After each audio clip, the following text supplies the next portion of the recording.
Welcome, everybody, to the, I shouldn't say this because we actually have to take an action, but I'm going to say it anyway, to the last meeting of 2017 of the Placerville City Council for the City of Placerville, December 12, 2017. If you would all rise and join me in the Pledge of Allegiance. I pledge allegiance to the flag of the United States of America and to the republic for which it stands, one nation, under God, indivisible, with liberty and justice for all. Alrighty, well, thank you. Could we call the roll, please? Councilmember Acuna. Here. Councilmember Borelli. Here. Mayor Clarici. Here. Vice Mayor Thomas. Here? Councilmember Wilkins. Here. All right, any brief city comments by the City Council? Start over here. Tricia, do you have any brief comments? Wendy, do you have any brief comments? Well, just... Of course you do. Of course I do. Just like to say hello to everyone and happy holidays and Merry Christmas. Can't believe the year has drawn to a close. My goodness. But just hope you all have just a blessed holiday season with your family and friends. And also want to thank all of our staff. It's just been, as always, a real pleasure to work with you all this year. And just think the world of you and thank you for your commitment and service to our city. And thank all the folks that were involved in the Christmas parade this year. Gosh, that was a fun day of community. It was a beautiful day, and the community was out in force, and all of our city staff and the police department and all the volunteers who made that, just that really hometown magic happen in Placerville. It was a really lovely day. So, happy holidays. Well, ditto to all that. Go ahead. We really had it. That was the parade was just a great day, and afterwards, had reason to travel through the back roads, and I tell you, there were people parked all over this town. If you've ever been to Carmel on a busy weekend, that's just what this town looked like. They were in all the neighborhoods. It was just amazing. I didn't know that many people knew all those places to go. Anyway, it was a great day, and I also appreciate our staff and all. I think we've had a really great year, and I'm looking forward even better next year. So, thank you. Thank you, Mr. Mayor. I too would like to wish the staff and all of our citizens a Merry Christmas and a Happy New Year. And I'd also like to thank all those involved in the parade. And specifically, I'd like to point out and thank Steve Ewell and his street and parks department workers. As Patty and Wendy have accurately described, this year's attendance was probably record-setting, and the impacts to downtown were also kind of record-setting. And when I came down here very early on Monday morning, Steve and all his guys were going every which direction, hauling trash, hauling barricades, moving cones, moving old things, getting everything put back, and Main Street was spotless. So thank you very much for that follow-up, because it's after the party that sometimes the hard work starts. That's so true. Excellent job, and happy holidays to everybody. Mr. Mayor? Yes. I think I do have Go something to right say. ahead. Now that everybody's mentioning the parade, yes, I also enjoyed the parade, and most of all, my children and all the kids from Sierra School that I was shouting at, and they were so happy when I would, Sydney! And so yes, it was really cool, and I thank the Taylors for that also. All right. Yeah, the parade was great, and I won't go into that because everybody already has. Thanks to the staff, as always, at the end of the year. And you and Wendy did a great job handing out candy. I was just heaving. Candy handers. You just grab it, and you don't even, after a while, you don't even look. You just start throwing it. I had to tell the kids, though, that were standing over the drain grates that was not the best place to stand, because then, of course, you would throw them candy, and it would disappear into the, and it's like, to the side. I want to thank staff. This is I wrote in my Christmas note to everybody this year that the town got thrown a lot of tough curveballs this year. We had a lot of weather. I mean, not just the things that happened in town, but the weather really hit us hard. Lots of rain, and then it got really hot this summer. And the staff, up and down the line, whether they're out in the field or in the offices, just did yeoman's work all the way around. I know that during the floods, there were people out working at 3, 4 in the morning for multiple nights in a row. And then the folks in the offices that have to deal with all the stuff that happens when we're having those events. So I just want to thank the staff. it's really easy to do what we do when the staff you have is as good as it is right now. So, and all of that. And then, of course, just to the folks of Placerville, I have a friend of mine who, born and raised here, went to school here, left town, thought there were greener grass. He found out it was just different grass. It wasn't greener, but he left for a while. But then he came back here recently. And we were at the tree lighting ceremony, and he says, I don't think the town has ever looked as it does right now, looked as good as it does right now. The vibrancy, the number of people. And, of course, that goes a lot to, obviously, the staff that runs the city and makes sure that the infrastructural things are in place, but also just the folks in town, the merchants, the people of Placerville. They're very good folks. And so I just want to recognize that. This has been a really good year, and we have a lot to look forward to. And I think that the city's future is bright and has a lot of opportunities. And anyway, just really cool stuff. So anyway, Merry Christmas, Happy Holidays, Hanukkah, Kwanzaa. I'm sure there's others. If you choose not to observe a holiday during the season, that's good too. So go right ahead. Mr. Mayor, I have one more America. thing to add. Go May ahead. I, please?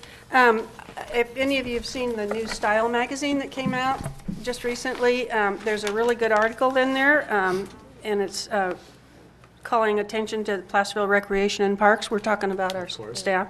And then there's a nice article about Donald Vanderkar and the work that he's done. So it's really nice. So if these magazines are for free, so if you see one, pick it up. It's really lots of great articles about our local community. Right. And free is good. Yep, free is good. Could I add one more comment? Of course. You reminded me of it, and I think it definitely It's the holiday bears spirit, noting. Mark. Having lived here for 40-some years, the effort and the expense that the Main Street merchants have gone to this year, I do not think I have ever seen all the Christmas windows look so nice and so consistent. And the message that sends to the average traveling person tells them that this town has really got its act together. And so thank you because that's not easy to do. There was a huge investment. There's a lot of really nice new displays and old displays together. And it is just outstanding this year. So thank you to our Main Street merchants for going through that effort, because it does not come without cost. Just one more. Jesus. Okay, one go more. ahead. I'm sorry. I brought all these books, and I have to tell you. No, you don't. The Green Valley Community Church every year puts on the most wonderful Christmas program, and those folks start. There's like a cast of anywhere from 85 to 100 people, and they start practicing for this. And it's a treat to the community. You do pay for your ticket, but that Green Valley Church does so much for our community. And this year it's called A Cowboy Christmas Carol, and I went the other day, and it is just absolutely the cutest thing. And I tell you, it looks like professionals that are up there. So if any of you haven't gone, try and find a time to go. So. I'm all through with my magazine. Tricia, if you thought of anything new to say to folks, great. Okay, No, but I'm going to go to that. Very good. There is one thing I do want to add. Old City Hall window got decorated. Wendy, Dennis, Mark, and Patty. And so we should thank them, because I walked by there after it was done and I went, whoa. Look at that. It was great. So that was really good. So we'll actually get some business done now. Okay. Mayor? What? One more. Could we have a couple announcements from staff, if we could, please? Really? Yeah. Oh, by all. First, Steve Yule, about our bicycle-friendly status for Placerville, if you could announce that, Steve. I'd be happy to. This announcement takes a little bit of background. The League of American Bicycles is a nationwide coalition that provides resources to local governments that are dedicated to improving conditions for cyclists. The League collects data and makes recommendations on activities within 5 broad categories: engineering, education, encouragement, enforcement, and evaluation. At the urging of our local cycling committee, staff with contributions from numerous community members made application to receive designation as a bike-friendly city. The city's application was reviewed for merit, and as a result, the city is now nationally recognized as a bike-friendly city with an honorable mention status. As part of the process, the city received customized feedback and technical assistance on how to improve cycling conditions throughout the city in all 5 categories. Moving forward, the city is dedicated to working with local stakeholders and other governmental agencies to improve upon our existing environment for those cyclists throughout the city. So that's a major endeavor that was undertaken. Special thanks goes out to Jackie No with Friends of El Dorado Trail. She was the real energy behind this project, but she couldn't have done it alone. Dan Bolster and Jerry Barton from El Dorado County Transportation Commission chipped in. Brian James, El Dorado Transit. Kristen Torneskia with the El Dorado County Health and Human Services. Jeff Molinari at the Placerville Bike Shop. City staff, Commander Joe Wren, Rebecca Neves, Corey Schnetztel, Dave Warren, and most importantly, those members of Friends of El Dorado Trail that helped pull it all together. But as of now, we are now a bike-friendly city with honorable mention status, and I look forward to working with other organizations and community members to continue that effort. Good news. Yeah, it's actually very good news. An honorable mention should not be dismissed. This is a big deal, and it kind of gets you now moving up to the next levels. So there's like really great and even greater and really super duper. What are the next levels? It goes gold, silver, bronze, and I on- think there's actually a platinum that no community's gotten yet. Well, there's something to shoot for. Anyway, this is excellent, and kudos to everybody that was involved, certainly Steve and his group, and then Jackie No and all those folks as well. So excellent. All right, what else is there? Keeping with the Christmas theme, El Dorado Disposal is going to offer a Christmas tree recycling program this year. Between January 2nd and 15th, you can drop off your Christmas trees for free recycling at the wharf located at 41,000 Throw It Away, Placerville. I never knew that was the address. That's pretty neat. I love that name. Throw it away. If you have curbside service, Christmas trees will be picked up from the curb during your yard waste collection week. If you do not have a yard waste collection in your area, it will be picked up on your trash-only day. Please cut the tree into pieces and bundle the pieces with string or twine. Bundles should be no more than 3 feet long and 18 inches in diameter. Place the bundles on the ground next to your cart. So that's a neat service that they're providing for us this year. Thank you, Steve. Great. Yeah, don't light them on fire in the middle of the street. Okay, Don't go. throw them in the creek. And don't, I live along the creek, and really? yes. Well, that's just horrible. Go ahead. One last one, Rebecca Neves, if she can just talk about the one grant we got. So. Yes. Good evening, Mayor Clarici and members of the council. The city is the proud recipient of a Cal Recycle rubberized asphalt pavement grant. The city was awarded approximately $350,000 in funds towards rubberized asphalt paving, and about $130,000 of them are specifically designated for Measure L projects, which means that we can get out of leveraging that money against our Measure L funds, we can actually get another paving job done about the size of Placerville Drive. Great. Oh, that's great. Wait, That's awesome.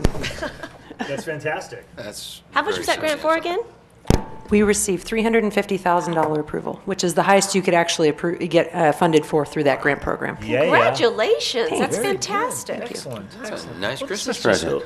Can you keep more good news coming? Yeah, you got some more? Well, the reason I want to mention that is that you authorized us to proceed and, apply for the money, sign the grant, the agreement when we were awarded, and et cetera. So technically, it doesn't need to come back to you, and we'll be implementing it with several of our projects using portions of that as they go forward. But I thought it was important that we let everybody know that that's one of the ways we are trying to leverage the funds that we already got through Measure L and et cetera to get even more work done. And it's a real benefit having Measure L to go with those. So it doesn't have to go for one specific project, it can be, that is. Yeah, there's that's several great. projects that we Great. named, requested the funding for, Oh, so. yeah. Perfect.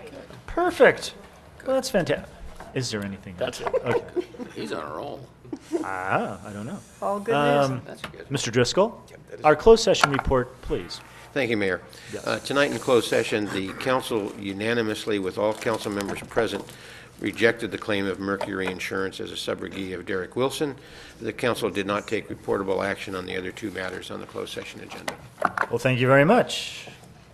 Okay, oh, this is delightful. We have some ceremonial matters, and these are good. It kind of goes back to what I said before about having the, Wait a minute. What about We have to we adopt should the adopt agenda. the agenda. gee, Christmas, I jumped to the head. Okay, Move for approval of the agenda. thank you. All in favor? Aye. Opposed?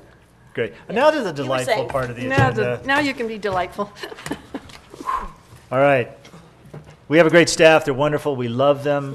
But we do have some folks that have been here for a while. Thank you very much. So we have some service awards that we would like to recognize this evening. I understand 2 of the people are not here, but 1 is. So we have Shirley Patty, who's been here for 10 years at the police department, and Dan Maciel. Maciel, that's what I thought. Sergeant Dan Maciel. Maciel, Sergeant Maciel, who's been here 15 years with our police department. So those folks, they're not here, so we'll just do them right away. Give them a big hand. And I think what we will do for them is we will go to the police department here in the next little bit and actually do something in their presence. And I'll try to be there to be part of that, because that's very exciting. That's good. But we do have one person who is here this evening, and he also has 15 years with us and is certainly just an incredible asset to the community.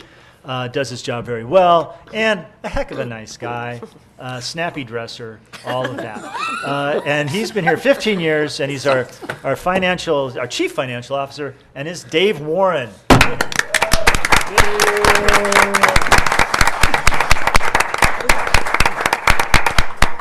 Snappy dresser. Wow. Thought we were on Johnny Carson there for a minute. Okay.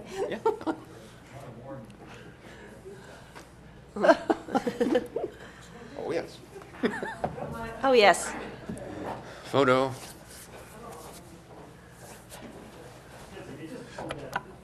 You know, 3 snappy dressers, huh? Absolutely.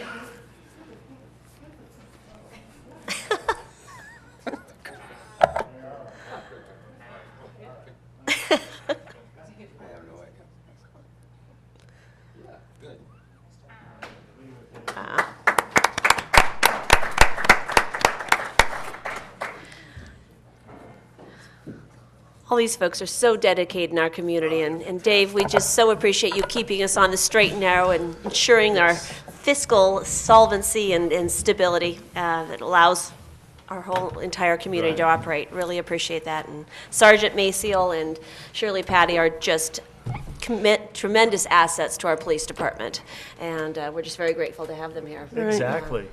The good sergeant has been the anchor of our motor officer program since almost his first day. And Yeah. he still, as he regularly appears on whatever we have that has 2 wheels. So his efforts and his enthusiasm for supporting this Wow. community It's been are awesome. It's fantastic. It's excellent. We are. And we he's are a snappy blessed. dresser also. And he is a snappy dresser. We are blessed to have these folks working Yes, for we us. are. Yes, we The are. city has no idea how fortunate they are to have them. Anyway, so very good. Congratulations. Okay. Public comment. This portion of the meeting is reserved for persons wishing to address the council on any matter not on the agenda that is within the subject matter jurisdiction of the city council. State law prohibits the council from acting on items not listed on the agenda except by special action of the city council under specified circumstances. The mayor reserves the right to limit the speaker's time to 3 minutes. The mayor will recognize you, and when you come to the microphone, please state your name for the record. You are not allowed to make personal attacks on individuals or make comments which are slanderous or which may invade an individual's personal privacy. Do we have any written written correspondence? Okay. Would anybody wish to come and speak to us at the microphone?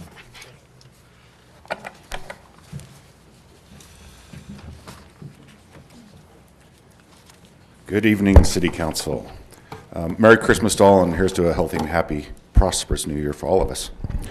And Mr. Warren is an amazing asset to the city, so never let him go. Chain him down. No. And then hearing about the grant we got, I'm the first one to request a rubber road. Because the noise Oh, goes yeah. way down. So I need a form to make my official request.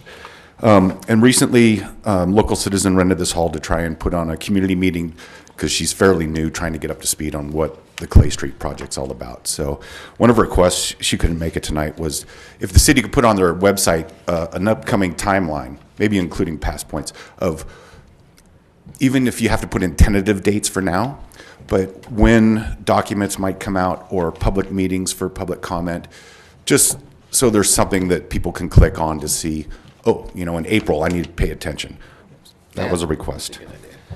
She asked for the funding that's been spent to date, but I believe it's in that staff report if that's everything to this point. So I'll let her know about that. Just let the city know the highway bridge program does not absolutely mean that the existing Clay Street Bridge has to be demolished. Gurneyville was allowed to keep their historic bridge, turn it into a bike and pedestrian bridge, and got a new bridge out of it. So just so you know that. And then you are doing a full EIR, but just for future knowledge that Highway 50 through Placerville Scenic Highway, different rules under CEQA, no categorical exemptions under CEQA and in a scenic highway for a project that may result in damage to scenic resources, including but not limited to trees, historic buildings, structures, rock outcroppings, or similar resources. So, and also that a project which may cause a substantial adverse change to the significance of a historical resource. So the city has in the past done categorical exemptions under CEQA, and we're within a scenic Highway 50 corridor. And you're doing a full EIR, and I take it full NEPA study.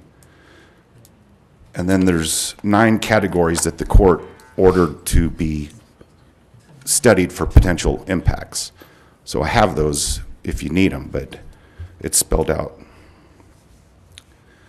And then a completely different topic. It was stated about the question on the capacity of the sewer plant. And it kind of looks like it's taking 1.2, it can go up to 4.2. So it's roughly a third of its capacity, roughly. So just wondering, as a ratepayer, why do we have to keep paying for a sewer plant that seems to be heavily overbuilt? And when future development comes in, when do us current ratepayers that have to keep paying more and more get a little bit of that money back? And then it looks like we might be having a future vote, looking at that over there on the wall in the yellow. Pair of roundabouts over at Low High and Forney Road. Wondering if that's still on the books or not. Thanks. That ain't happening. Thank you, Mike. Anyone else wish to speak? All right.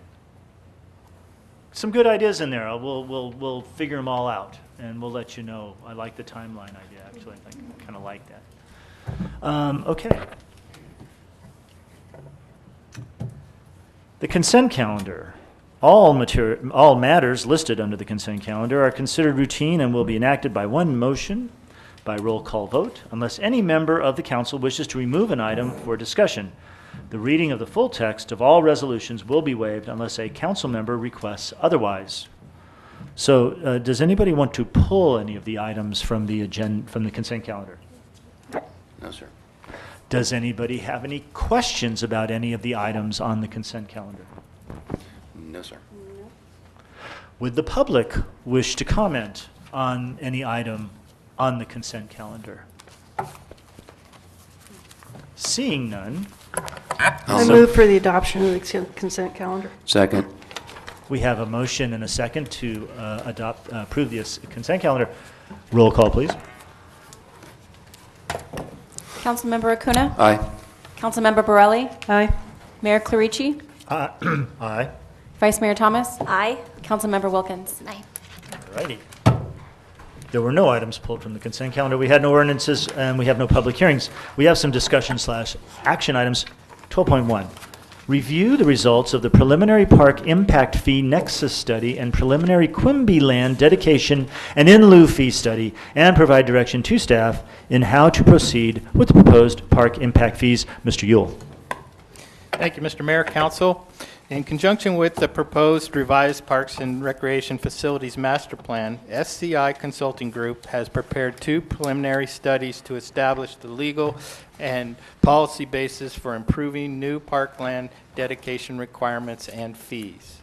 Blair Oss is here tonight to provide an overview of the 2 studies for your review and comment, with the intent to bring in the updated master plan, both studies, enabling ordinances and resolutions before City Council sometime after the first of the year. We look forward to your input, and at this point, I'll turn it over to Blair. And Dave, maybe you can help me with the projector. Are we doing a slideshow? Mm-hmm. We should, Thank you, Steve, and good evening, Mayor and council members. Again, my name is Blair Oz. I'm the Director of Planning Services with SCI Consulting Group, and I'm pleased to be here this evening to present these 2 important fee programs that are prepared in conjunction with the city's Park and Recreation Master Plan.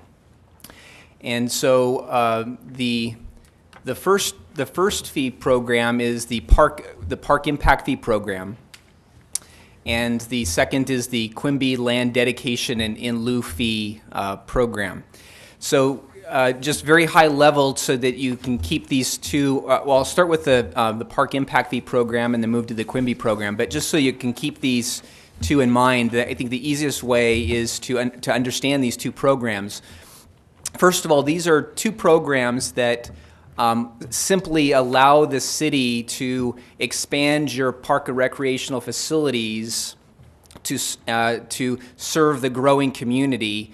And these programs help you provide funding to just maintain your existing level of service. The Quimby program, in simplest terms, and I'll drill down a little bit farther in the presentation, in its simplest terms is intended to provide land, parkland, either requiring a dedication of land for larger subdivisions or a smaller, or fees in lieu of that dedication so that you can acquire land for parks. So it's really just the cost component, because a fee by its nature is designed to recover some type of a cost, is just the land. So with in the funding of parks and recreation, a park impact fee program, a development impact fee program is recommended as well, so that you can have funding to provide for the development of the parks and the recreational facilities on that land. So these 2 funding mechanisms work together for you. Let me move to the next slide. So we'll start off with the Park Impact Fee Program. Again, so we've prepared a Park Impact Fee Nexus study, which establishes the legal and the policy basis for imposing these fees. The methodology is a per capita standard-based methodology, and so essentially what we've done is we've looked at the city's existing level of service of parks, and then also looked at the master plan speaks to those level of services of parks, and the methodology is relying upon those levels of service to determine the fees for future development. One important, in terms of the methodology, one important aspect is that the fee program is not based upon a specific capital improvement program. So it's based upon these level of service the level of service standards. And why that's important is because particularly in Parks and Recreation, over the next 15, 20 years, your capital improvement plan is going to evolve over time, and you're going to continually make changes, and development is very difficult to predict over that 20-year period. So what we've designed is a program, regardless of for the most part, the future level of development. It's based upon these standards and primarily your existing levels of service. And we'll explore that a little bit more here later. The two cost components are park development and trail development are the primary two cost components.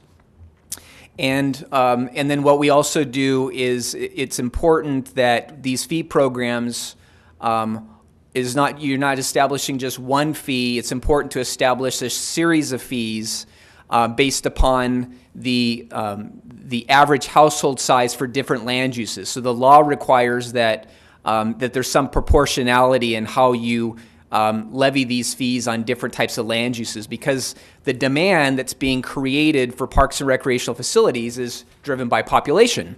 And so because different types of land uses have different household sizes, that requires some different set of fees. Move on to the next slide. So this is just a slide showing the level of service standards for the city. So starting off with the first one, developed parks, you can see in your existing level of service right now, you have 5.12 acres of neighborhood and community parks per 1,000 residents in the city. And that ratio of per 1,000 residents is commonplace in the when you're describing standards for park and recreation. So the master plan set a standard of 5 acres. They rounded it to 5 acres per 1,000 residents. I will share with you that is actually the standard that all cities and park and recreation districts strive for. That is in California. That is this common ratio, and so we've created the fee program to maintain your master plan level of service at 5 acres per 1,000 residents. The next one is the trails, and you can see that you have. With unpaved trails and paved trails, you have 0.55 miles of trails per 1,000 residents. And so that's your existing standard, and the master plan made a recommendation that standard be your master plan standard, that you don't achieve a higher level of service, just maintain that existing level of service. And so we've incorporated that as well. Go to the next slide. So taking those standards and then the cost of developing neighborhood and community parks, unpaved trails and paved trails, and then taking those costs on a per capita basis and then multiplying it by the average household size for these different land uses comes up with these maximum fees. So these fees, because the Nexus study is establishing the legal and policy basis for these fees. So these could be considered the maximum fees that the city could adopt under this fee program. If for some instance the city desired to have lower fees than what is shown here, what would be required is you'd have to lower the fees for all the categories to maintain that proportionality requirement. And you can see at the bottom, in comparison to the maximum fees, the city's current fee is at $1,320 per dwelling unit. And so that's one significant change. Right now, the city just has one fee per dwelling unit, and so to be more consistent with the proportionality requirement of law, we have these 5 categories. And so those 5 residential land use categories are single-family detached housing, single-family attached housing, which are typically like townhomes, a multifamily housing or apartment complexes, mobile homes, and then accessory dwelling units. And so that's typically a granny unit on a single family lot. I'm going to move on to the next slide. So in my earlier remarks, I had indicated that the methodology, again, it's not based upon a specific capital improvement plan and a specific level of development, because we know those change over time, it's open-ended. And so in a number of areas in the report, and what we're showing you here, is what's the permissible use of these fees. And without going really into it, I think just conceptually, you want to just think about that these fees can be used on any parks and recreational facilities or trails that you're expanding the capacity of the district. So you can add new ball fields, you can add new parks, or add playground structures or shade structures at an existing park. You can expand a trail. So anything having to do with expanding the capacity of your parks and recreation, and so that's expanding to serve the growing community. So you're not allowed to use these fees for operation and maintenance costs, or to replace existing facilities. So that those existing facilities is looked upon as the responsibility of existing development to have to take care of that. So you'll have to get other sources of funds for those types of projects. You can move on to the next slide, and I'll. So taking that concept, we looked at, we first took we projected the fee revenue based upon the fees that we have, the maximum fees that we've shown you. So we have a population growth of about 1,721 people, and that we anticipate, based upon that population growth, that you generate approximately $5.8 million. And that's in current dollars. I mean, we'll talk about that a little bit later. That we would propose that the fee slightly be adjusted for inflation, so the fee would grow a little bit, but just in today dollars. So we looked at in the Park and Recreation Master Plan, there is a capital improvement plan, and again, that capital improvement plan, I'm sure. There's a lot of work that's went into it, but I'm sure after a few years it's going to change. But we went through that capital improvement plan, and just based upon the description of the improvement, we made an estimate of whether that would be a permissible use to be expended on with park impact fees.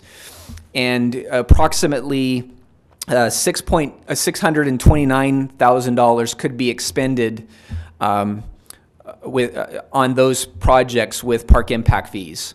You could, and that's of the total capital improvement plan was $3.1 million. You could also, $2.8 million to build a 5-acre neighborhood park. You could expand you could expand your trail system by a full mile, and then have a $1.6 million left over for other park and recreational facilities, either in existing parks, or you could do smaller parks or a future park. So that just sort of gives you a sense. So that's not the program, that's just a program. It just gives you a sense as to $5.8 million and what it could do for parks and recreation for the city. The next slide is a survey of park impact fees for neighboring jurisdictions in Sacramento County and El Dorado County, and so what is important here, and you're going to see fees that have in some areas have a wide range, and it's important to recognize that each one of these cities or park and recreation districts have different levels of service and different demographics.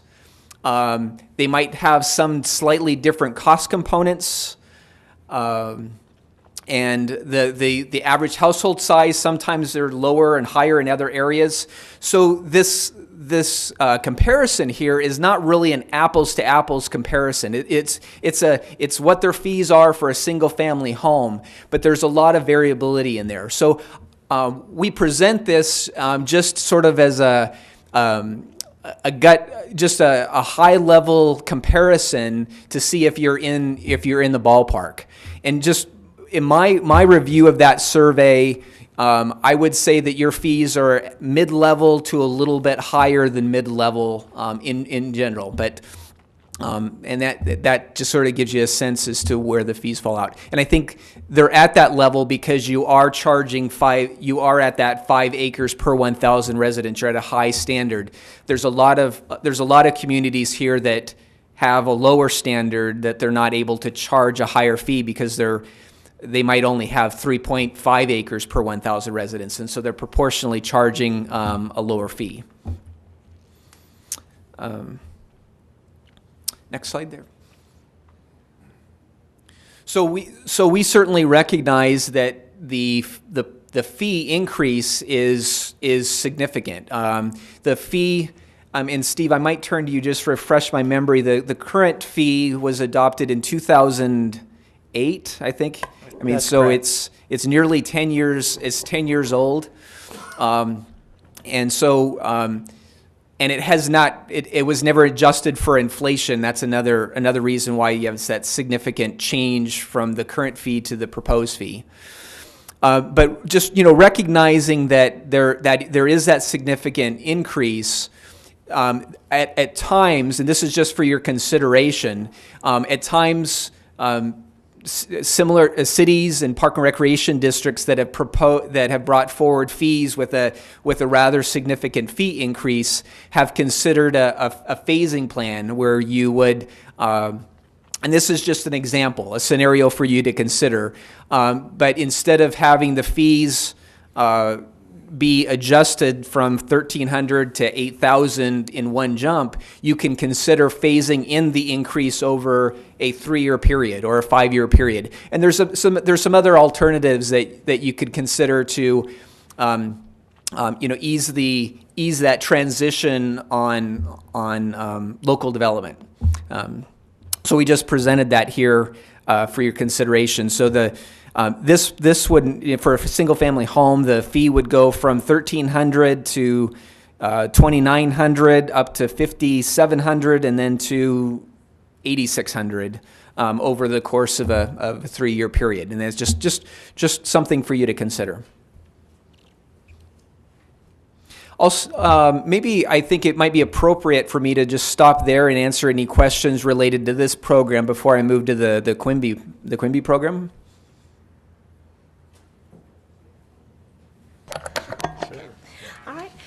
Thank you for being here tonight. Yes. We appreciate it. Of course. I guess the question I have is, are trails usually included in the park open space allotments with other jurisdictions, or are they treated separately?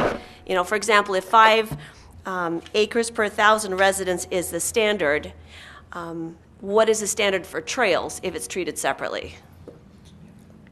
So the trails is based upon mileage, and so the Foothill Associates, as part of the Park and Recreation Master Plan, had identified that you have 6 miles of unpaved and paved trails, and so so that would probably go through some open space areas. It could meander through or be adjacent to a park. But that it's in addition to the acreage for parks. Does that answer your question? Yeah. So usually it's treated in the same category with other jurisdictions. It's more common like this, that it's treated as a separate fee category. Okay. I guess I'm just trying to wrap my head around what these numbers mean in the context to us. So Right. if the standard is 5 acres per 1,000 residents, and we're at 5.12 for Yeah. parks There- and open space plus 0.2 for trails, are we really, 5.3 or so? Right. In That's our not. Yeah. allotment Usually. numbers. So those are typically considered separately, and every jurisdiction is going to have a different level of service for their trail system. Okay. But yeah, 5 acres is the maximum, and then the fee program would add something in for trails. Okay. All right. Just trying to get a context and- with these numbers. And at times, some jurisdictions don't include trails at all into the fee program, so They're that's like a possibility bonus. as well. Right. All right. Thank you. When you were talking about the survey of the surrounding area, Yes. and so what you were talking about is that we're kind of in the a little bit above. You were talking about the proposed fee, right? Right. Okay, so that's where you lost me because The current yeah, our current one. I mean, we're way low. Right. And so, okay, that makes a better argument. You know, in other words, we are quite a bit lower. Yeah. And you know, for example, the city of Roseville has imposed fees of $6,300, but my understanding is that they often enter into development mitigation agreements and end up getting fees even in excess of that. You know, so that's not something that you can really quantify for this survey. So there's a lot of those little subtleties here. But I would represent that this fee program is fair and reasonable and comparable to other jurisdictions. Okay. Yeah. thank you. I have one more question. Yes. Can we adopt a new fee schedule anytime, or is there a time frame associated with a park master plan survey that the two have to be handled, you know, within a certain time period? No, it's optimal after you conduct a park and recreation master plan to then follow up with the study. So this is the best way, the optimal way to do it, but it's not necessary. So you can bring forward a new fee program at any time. This fee program, we would say, would probably last 5 to 7 years. Or even longer. It is. Unless the demographics of the city change dramatically, or the cost of park development and trails, it should last quite a while, and it's going to outlast a fee program that's based upon a specific capital improvement plan or a specific level of development. Because once those change, then the fee program is outdated and needs to be updated. All right. Thank you. You're welcome. Go ahead. Great. So we'll move to the Quimby program. And again, so the Quimby Act allows for the city to adopt an ordinance to require the dedication of land if you have a subdivision that has more than 50 lots, and that you would actually require that dedication within the subdivision. And for subdivisions less than 50, you can only charge a Quimby fee in lieu of dedication. And you can also do a combination of both. And so that calculation conveniently is the analysis is that you look at the existing level of service. And if you are less than 3 acres, then you can charge up to 3 acres. So there's a floor. And the cap is at 5 acres per 1,000 residents. And so, as I showed you earlier, your level of service for neighborhood and community parks is at 5.12 acres. And so you can charge only 5 acres of community neighborhood parks. And so that's the maximum. So you are in really an optimal position. This is actually, a lot of cities and counties have less service, less acreage, and have to have less service and don't get to charge this high of a fee. So the factors in the Quimby study calculated these factors for you. The first one is that ratio, and we've determined so that your Quimby standard is 5 acres per 1,000 residents. And then we also looked at the household size, the number of people in a typical single-family home versus a townhome unit or a multifamily unit or a mobile home. And so that actually calculates your dedication requirement, and then you multiply that by the fair market value of land for parks to come up with the in lieu fee. And if you move on to the next slide, you see that program. So the Quimby standard, the dwelling unit occupancy factors, So we've actually calculated, based upon the U.S. Census, that you have 2.54 people per single-family home. And then the Quimby land value is estimated at $100,000 an acre. And so you can see in those two columns of figures, the dedication requirement is that for every single-family home, you would be able to have dedicated 533 land square feet, and that gives you the acreage, and then the associated in lieu fee. So this would be in addition to the fees that we previously showed you. So it'd be $8,600 plus $1,200 for the Quimby program. So, and again, this Quimby program is pretty much all of those jurisdictions on that list also have an associated Quimby program, but with varying, but as you can imagine, they have varying Quimby standards. Some might have 3 acres per 1,000, you have 5, and then also varying land values. So land value might, in El Dorado Hills might be higher than here or in Folsom. And so that's a varying factor. And so that's the Quimby program. So those would work in conjunction with each other. So if we move on to next steps, so the Park Impact Fee program and the Quimby program, as seen here, it was presented before both the Planning Commission and the Parks and Recreation Commission at their early November meeting, and then it's being presented before you tonight. The next steps would include the preparation of an enabling ordinance for the Park Impact Fee program and an enabling ordinance for the Quimby program. And then typically you would also adopt a resolution for each that just sets the rates.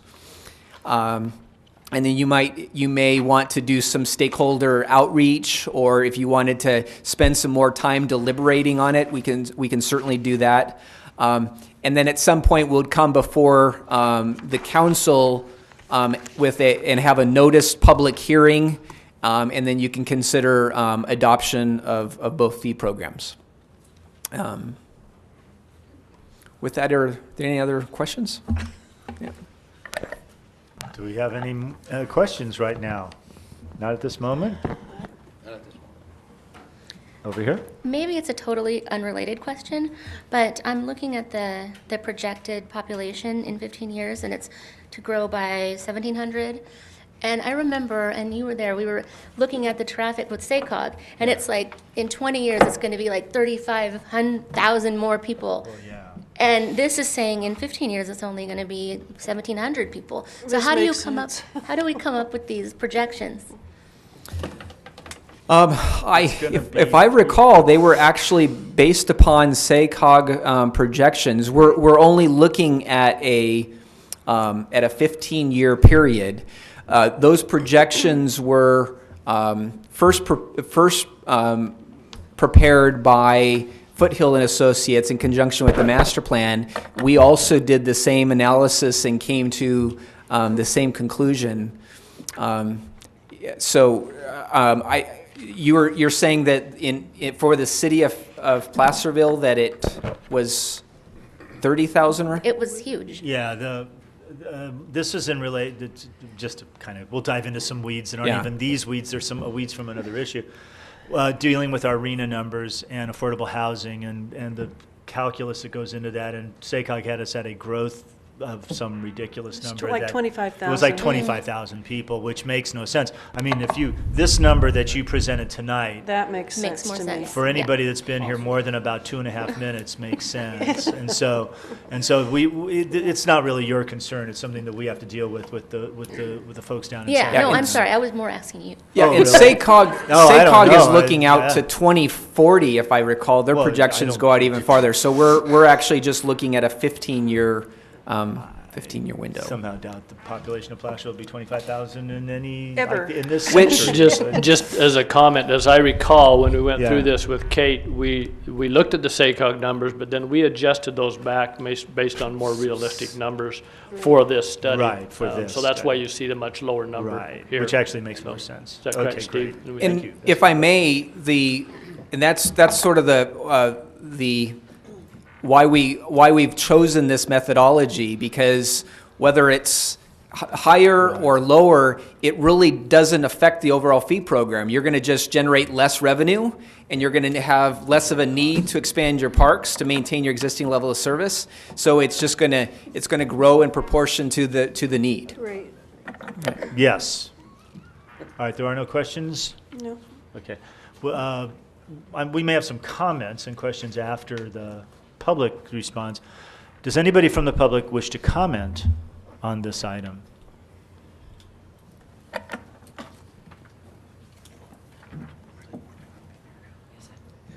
Good evening again. Just for clarification, so our fee is currently like $1,320 for a single-family home. The new fee is going to be $8,600 per single-family home, plus $1,200 Quimby land dedication. And we all know what can happen when we have cumulative giant leaps in fees. The new construction is going to cater, everyone's going to go to remodeling. I'll just stick it out here and make this place what I want it. So, and we need this growth to help pay off that sewer plant. Nice segue, Mike. That was good. You got recreation all the way to the sewer plant. And so then a question for the consultant is the El Dorado Hills Water Department, Fire Department, their Nexus fee study is including 3% for admin because you have to do yearly reports, you have to do 5-year reports. So they added 3% on top of their fees. Does our program include, because the city has never done even a yearly study and they're in violation of state law.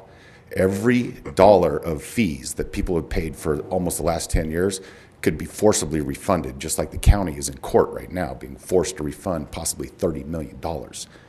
So all of your mitigation fee impact fees that you've been collecting, anyway, there's a lot you got to do. So that's it. High cumulative impact fees, because then now you're going to do your traffic, you're going to do your water and sewer hookup fees. Add all those together, what's it going to cost to turn that first shovel? Thanks. Thank you, Mike. You go right ahead. Yes. Thank you for your questions. And the answer to the first question is yes. There is one small component. There's a 3%.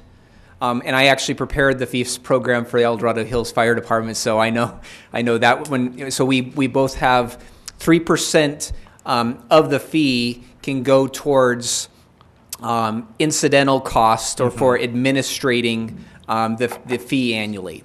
And the gentleman is correct that there, and so that fee would go towards just collections of the fee. There's annual reporting requirements of how much was collected, how it was spent. There's a 5-year findings report that's a little bit more detailed on the fee program. And so those costs can be recovered by the fee as well. Anyone else from the public wish to comment on this item? Okay, great. We'll bring it back here. Are there any questions or comments by the council? Go ahead. No. Go ahead. Do you? Oh, yeah, but I'm still thinking. You just want to be last. Nope, That's all. You try to be last. nope, that's not my Over goal. here? No, thank you. Do you? Yeah. All right. I know we're not making any decisions tonight, and we are looking at, staff is going to take our comments, and we'll review this at a later time. So here's my comments. When this comes back to us, I would like to look at our development fees comprehensively, and I'd like a detailed account of what all those development fees are, as Michael says, before you turn a shovel, because it doesn't do us any good to look at numbers in silos. So I'd like to know what this impact is to our homeowners. Also, my concern is that the program's purpose, and I understand it, is to ensure that our park capacity keeps up with growth. And therefore, I would much more be in favor of looking at perhaps raising our park impact fees and our Quimby fees to when the need arises, when we grow. We grow very slowly here. There's a very strong no-growth component here in town that does keep development at bay.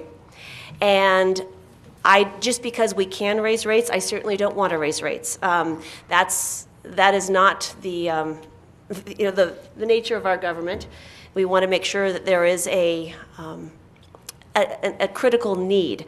I don't want to have money sitting in a fund somewhere that we can't or don't need, can't use and don't need, and make development incredibly expensive in the city of Placerville.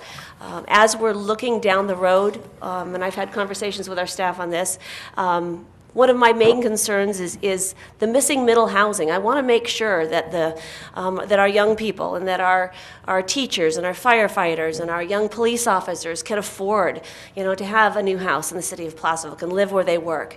And all of these development and impact fees, while there's always a nexus and a good reason why they're justified, they just continue to escalate the costs of our community to a point where we price ourselves out of our own community, and I want to make sure that we don't do that. So, while I'm not against making sure that we have the resources we need for our parks, I would like to expand some of our park amenities. I think that's one of the things that makes the city of Placerville such a special place to live, as opposed to perhaps other parts of our county that don't have recreational amenities and community assets. I mean, that's a really important part of our city that makes us attractive.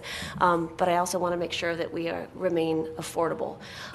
The other thing I'd like to look at down the road, too, is, and I don't know if there's a way to do that, can you have a sliding scale on development? If we build one house at a time, I'm not so sure that is going to greatly increase our need for parks, additional parks. And I understand that they all go into a fund to build a capacity as growth occurs. But perhaps scales of subdivisions or developments over a certain threshold that can trigger perhaps an additional park impact fee.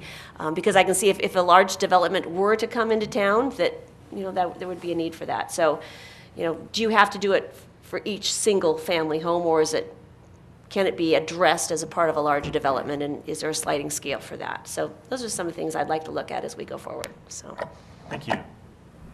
Are you ready now? Yes, Mr. Mayor, thank you for that opportunity to gather my thoughts.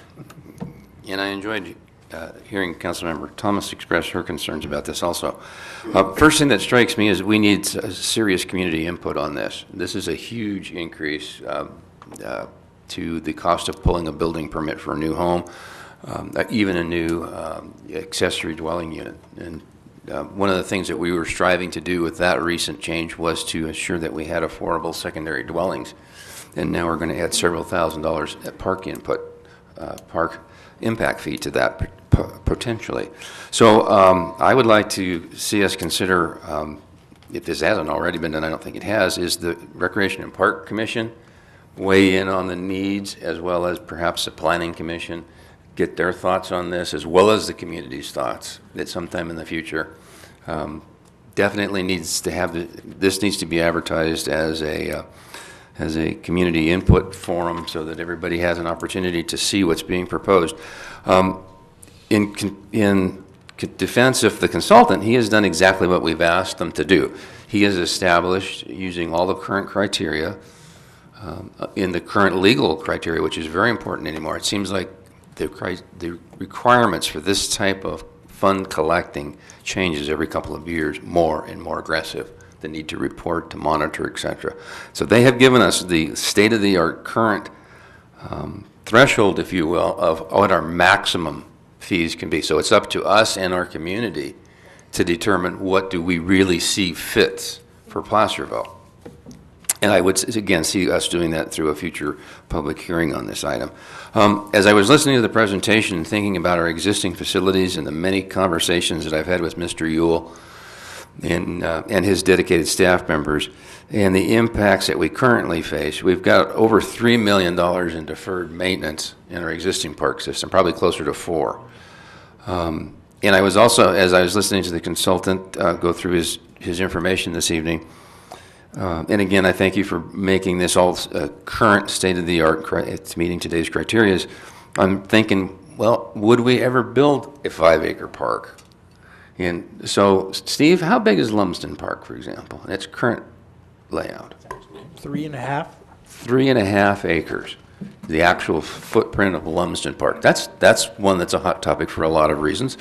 So that's a good example. So we would be collecting these, we have a potential to collect this very large fee for a park that probably would never be built.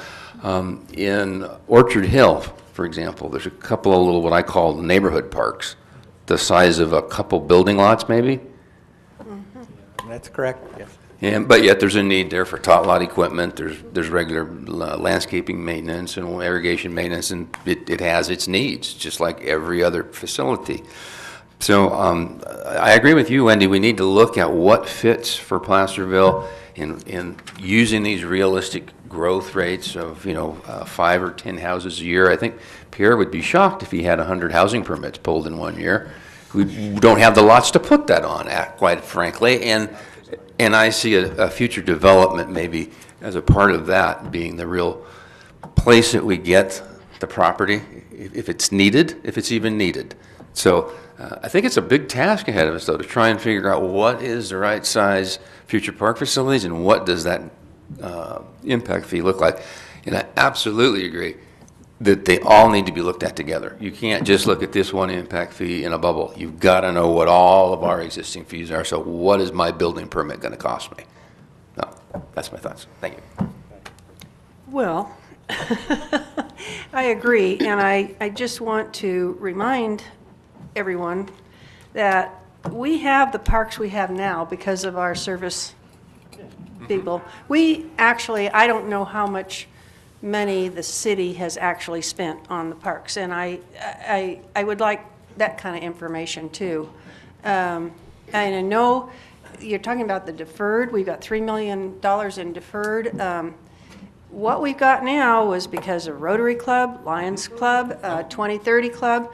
If we didn't have those organizations, I'm not sure we'd have any parks, and so, we've managed up until now, and is that the way we want to keep going? We maybe need to get a better handle on that in how, this is how, I don't think we can, if we have $3 million in deferred maintenance now, and you did bring up Lumsden Park and the need to do something.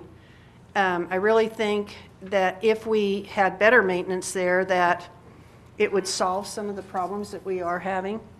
And it's such a beautiful little park, and it's just, it's because of lack of money and staff, we've had to let it kind of go, and it's just sad. So I think we need to establish some sort of a fee, but I agree that we can't make it to the point where people are going to say, just, El Dorado County, the county, not city, but the county has developed kind of a black eye because of all the cost of their permits to build. And for a long time, the word was, don't go to El Dorado County because it's prohibitive. I think things are being corrected slowly, and we certainly don't want that kind of a reputation, but I definitely think we have got to establish something. We just have to somehow come up with some funding that we can do something with our parks and not depend on our service clubs. And yes, we've gotten grants, but they're few and far between too, and everybody's vying for them. So, like I keep saying, we've got to figure out something that some money's going to come in. And what it is, I don't know. We need more discussion, as far as I'm concerned. Yes. That's it. Okay. Yeah? Oh, I thought I heard something over there.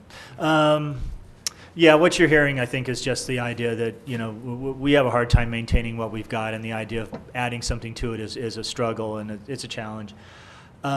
You want your fees to not be prohibitively expensive because you don't want to be that city. On the other hand, you also have to make sure that your fees make sense in the sense that if somebody does come rolling in here and say, yeah, I'd like to build 50 houses in some mythical piece of dirt somewhere.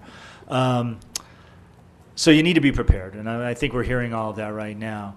I think one of the things I struggle with it's easy when we talk to Mr. Yule about the maintenance of the existing things. You know, we know that the pool needs work. We know that the tot lots need fixing. We know that grass needs to be replaced, and that's something you can kind of wrap your brain around and you assess. You put a number on it and you go, yeah, okay. But this idea of what it will look like in the future, like if there is a new park or if there is some addition to the trail system, I can envision what a new park looks like, but the kind of how this money plugs into all of that, I think I struggle with that sometimes. So I agree. I think there's a drawing board that we probably need to send some folks back to and have them come back to us with some additional information. I definitely want to find out about just sort of my own personal edification, but also in the context of this discussion, where our fees are compared to other jurisdictions in terms of if you want to, that was the old saying, before you turn a blade of earth, how much money do you spend? And you hear numbers, but, they're not always reliable, and sometimes they're overinflated or underinflated, depending on the person's point of view. I'd also like to maybe take some time to actually say, okay, if we started, say, for example, you started collecting some X number of dollars. I don't even put a number on it because I'll get in trouble. But X number of dollars, and we build 10 houses a year. And an apartment building, whatever it is. We could kind of game plan this thing and say, in 5 years you're going to have this much money. What does it mean? The other thing too is, I struggle because I know what $8,000 a house means, and I know 10 houses times that would be $80,000, and if you did over 5 years, that'd be $400,000. I've built enough projects to know that $400,000 doesn't get you much of anything, especially if you're doing capital improvement. If you're buying land or even getting dedicated land. And building a park especially, they're very expensive propositions. You're not going to do it cheap. So I think maybe some of that context would help us in terms of just kind of wrapping our brains around the subject. So do we have a motion for staff? We don't need one. We don't need one? Oh. No, this do we is have just direction for staff? Maybe that's what I meant. I think we got what we need from you. Yeah. Idle ramblings of 5 people to come up with something? I just want to mention and make sure I heard Councilmember Kuna right. We did actually, this presentation did go to the Planning / Parks Yes, it did. Commission. Okay, So good. they did have that and were able to comment on these also. Okay. They expressed a concern with the level of the fee increases also, I believe, is the main point That's that what came I out of read, that. that they're concerned about I'm also wondering if, along those lines, the existing parks that we have, if we were to do all the maintenance and maybe expand, so if that would make it adequate to serve our current population. Well, the key is, I think from the numbers that we've been presented with tonight, we're currently serving at the level that we're supposed to be. In fact, a little bit above, if you look at the 5.12. We are, but I'm per thousand. thinking in terms of maybe not concentrating on building new ones, but to improve those to the point that maybe, it would help. Yeah, there are things that can be done. Again, that also means money to do that. And do you And do that that's- through these fees or exactly, however you do it? And you exactly. saw what those expenses are for Can you, development. right. Yeah. Okay. Yeah. All right. Mr. Mayor? Yes. If I could make one final... Of course you can. Thank you, sir. As we're in this process, this evening it's been focused on the fees and the justifications and what have you. But in the general scheme of this entire Park and Recreation review, and a lot of the things that all of you have said all comes down to the needs and wants of the community. They're citizens first, of course, and then the county folks that come in and rely on our various programs. If it would be useful at some point, as this process moves forward towards completion, maybe at this future workshop, to put that very question out to the citizens. How do they want us to deal with the $3.5 million? It's really closer probably to $4 million in deferred maintenance. Yeah. And what does that look like in a future program? So our Parks and Rec department knows where they should focus their energies. And what will that deliver for the citizens? And it might also give us some good insight as to what any new park might look like. So ask the community, put it out there that, hey, we have this problem. Do we how do we raise the money to deal with the deferred maintenance? Where does that come from? What does that look like? Do we cut programs? Do we maybe close a park so that we can focus our available dollars into the other facilities that are in operation? This seems like this is now the time to do that, because the issue of the deferred maintenance is just growing and growing. Right. And it's going to explode on us one of these days, and we're going to have to answer for it. Yes. Thank you. You're welcome. Did you get all that? He's writing feverishly over there. Okay. All right. Thank you very much for that. Thank you. Thank you. 12.2, adopt a resolution accepting the $400,000 in regional surface transportation program revenues from the El Dorado County Transportation Commission for the Clay Street Bridge and Intersection Realignment Project, authorizing the Director of Development Services and the Director of Finance to execute and file regional surface transportation program reimbursement claims with the El Dorado County Transportation Commission for the said project. Mr. Warren. Thank you, Mr. Mayor, members of the council. This item is relatively basic, and it would normally be on your consent calendar. However, because it's dealing with the Clay Street Bridge and intersection realignment, we thought for the matter of transparency and information to the public, we would daylight it. So basically what this is, the Clay Street Bridge and intersection realignment project is partially funded by $400,000 in regional surface transportation program revenue, which is programmed and administered by the El Dorado County Transportation Commission on a reimbursement basis. In order to receive reimbursement for project expenditures, the City Council has to adopt a resolution accepting the $400,000 and then authorizing staff to sign a reimbursement claim and submit it to the El Dorado County Transportation Commission. So tonight we're asking you to accept the $400,000 and to authorize the Director of Development Services and Director of Finance to execute reimbursements to the Commission. And that's it. Okay. Thank you. Thank you. Yeah? Just quickly want to reiterate, I think Dave said this, but this is not new money we're requesting. This was actually approved by the El Dorado Transportation Commission, I believe, back in 2002. Correct. So approximately 15 years ago. Kind of tells you how This long money's we've been really working on this old. Were they project. collecting interest? It had dust on the Unfortunately top not. of it. They had to shake the dust off of it. You're right. Marion was on the Transportation Commission when this came before, and I remember seeing her That's name right. on this. Right. Wasn't that fun to look back on those Anyway, so It this has is the- really old money. Old money. old men? It's old money. Old money. It might be gold. Kind of like the Vanderbilts. Old money. Okay, enough old money jokes. Do we have any questions about this old money that we are now going and claiming for this project from us up here? Okay. Would the public wish to comment on this financial transaction?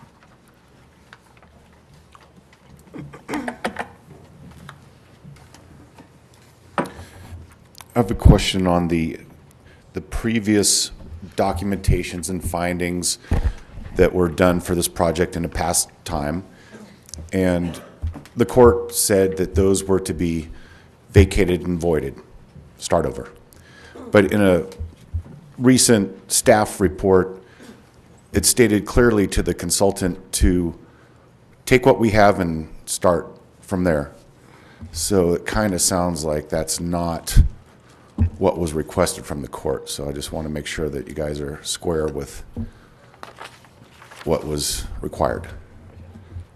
Thanks. Thank you. Anyone else wish to comment on this?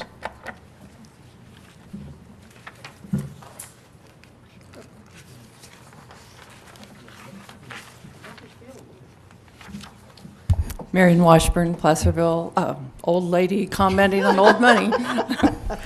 Old project. I know that there's controversy to some extent about the project, but I think it behooves us to remember that as the fire situation in all of California seems to grow more desperate and severe year after year, that the area that this proposed bridge is going to be placed in is an area where ingress entrance is very, very limited, and is limited in width because it's a single lane. It's also limited in structure.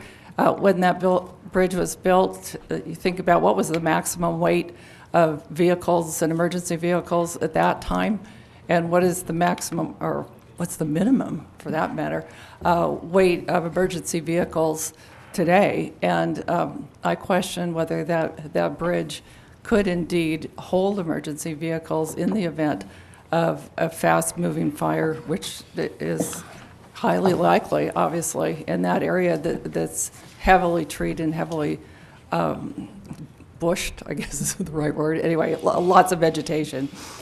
So I think that's such an important point for the public to remember as people discuss seemingly endlessly since the 1980s about whether this is the right thing to do. I think more and more and more as time goes by, it's the right thing to do.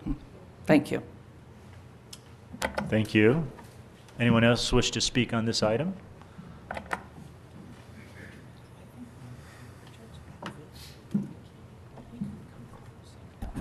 Sue Rodman, resident of Placerville, and I've been involved in this project for several years now. And I am going to back up Marion. You got to have adequate access into these neighborhoods if you're going to fight fire and if you're going to do emergency services. My other concern is the fact that under Clay Street right now is Cedar Ravine Creek. And that box culvert that the road is built on top of is built very much like the Esmeralda Tunnel that just collapsed this last year. It's hand-stacked stone and mine timbers for the ceiling. And I think that one of these days, if we don't get busy and reroute that street so that we are not on top of the creek over old mine timbers and hand-stacked stone, one of these days, Bassini or some other contractor is going to take a double trailer dump truck over that, and the whole thing is going to collapse, and we'll have the truck and trailers in the creek, which would be not a good thing. So by rerouting this street and getting it off of the top of Cedar Ravine Creek would be a very good thing to do. And if it's a fire engine that goes through this through that top of that box culvert, it will be an even bigger mess than if it's just a dump truck. So I think we really need to think about this one, and I think it does need to go forward. It would be kind of neat if in the design we could keep the old bridge for pedestrian and bicycle traffic. I thought that was a good idea, but I'm not sure if it's practical or not. You know, you'd have to look at the survey and the actual construction drawings to see if that would even work. So, thank you, Sue. Does anyone else wish to speak on this item? Okay, we'll bring it back here. Mr. Lawyer. Mr. Lawyer. You may not be prepared to answer this question straight away. Now, this has come up several times now about, and I don't even want to pretend, I may even get translating it to you wrong. But in our workshop, and I've heard it in other things, that, you know, the judge vacated whatever was done before, and you cannot go back to it and do it again, use it or look at it or think about it. Where does the truth lie? I'll try and answer it as best I can. Very good. It's my understanding what the court did, and I haven't looked at the court decision for quite a while, but my understanding what the court did is basically said that we didn't do enough in the first round. The environmental document that was done wasn't an EIR, and it wasn't sufficient. Now, the court said, therefore, you got to go back and you got to do a full environmental document, the EIR, and with federal monies, the EIS as well. That doesn't mean you can't use the information that was developed for the first environmental document. It simply means that it wasn't enough. There needs to be more done. So if this is answering your question, we are certainly entitled to build on what we used before, and in the course of building on it, use that information as well. Right. We just have to do more. Just have to do more. That's Exactly. I've been involved in environmental documents that are successfully litigated, and that's been my experience. Once again, I don't want to speculate too much, but you couldn't come back with the same document. Then the judge would go, well, no, I vacated that Right. process. You've got to come back with more. What the judge Yeah. did is vacate the approval of Right. the process and Right. say, go back, redo it, Right. but don't bring me the same thing again. Exactly, Yes. exactly. So if you had findings regarding a biological resource in there, you could still use the findings, unless they were found to be deficient, which is that's a totally different issue. If they were found, but if they were, you could use the biological resources, for example, out of that other document, and you could bring them forward into this document and bring. Okay, that's kind of what I thought. I don't know if that's exactly the questions being asked, and we can check with that after the meeting or whatever. But I just wanted to kind of bring that up because it's been brought up a couple times now, and I think it's important to know. Okay, are there any other questions on this? Comments? Okay. That I will move approval of staff's recommendation of item 12.2. Second? Now, we're asking for money. Do we need to? Okay, Yes. we'll have a roll call vote. Councilmember Acuna? Aye. Councilmember Borelli? Aye. Mayor Clarici? Aye. Vice Mayor Thomas? Aye. Councilmember Wilkins? Aye. Okay. Now we got a few here for the wastewater treatment plant. Very exciting. All right. 12.3, adopt a resolution approving an agreement with Misco Water, all one word, in the amount of $105,091 for the replacement of the existing spiral screen and authorizing the Director of Development Services or designee to execute the same. Mr. Rivas. Thank you, Mr. Mayor and members of the council. Screening is the first unit of operation that's used at the Hangtown Water Reclamation Facility, which we call the wharf, in the treatment of our wastewater. The screen removes objects such as rags, paper, plastics, and metals to prevent damage and clogging of downstream equipment, piping, and appurtenances. The wharf employs a spiral screen that removes the debris with a rotating auger. This screen was damaged from the introduction of a heavy amount of stormwater I&I that contained heavy abrasive materials such as rock, gravel, and sand that was a result of the January and February storms of this year, and it's no longer operating in a satisfactory manner. It's not removing all the materials from the wastewater, so it's moving beyond into the plant. Staff considered 3 proposals, and staff is recommending awarding the contract to Misco Water. The installation team is the same company that did the plant last upgrade. The Misco Water proposal is the most complete, including all aspects of replacement project being found superior to the other proposals. The total cost associated with completing the headworks screen replacement CIP project to the sewer fund is $105,091. The city adopted its fiscal year 2017-2018 capital improvement program budget, which appropriated $147,000 for the headworks screen replacement project. So as you can see, the $105,000 proposed agreement with Misco Water is well within the project budget. Staff is recommending that you approve the agreements with Misco Water in the amount of $105,091 for the replacement of the existing spiral screen and authorize the Director of Development Services or designee to execute the same. Thank you. Thank you very much. Do we have any questions for staff? I do, Mr. Mayor. Go right ahead. Mr. Rivas, do we have an expected completion date once this item is approved? We don't.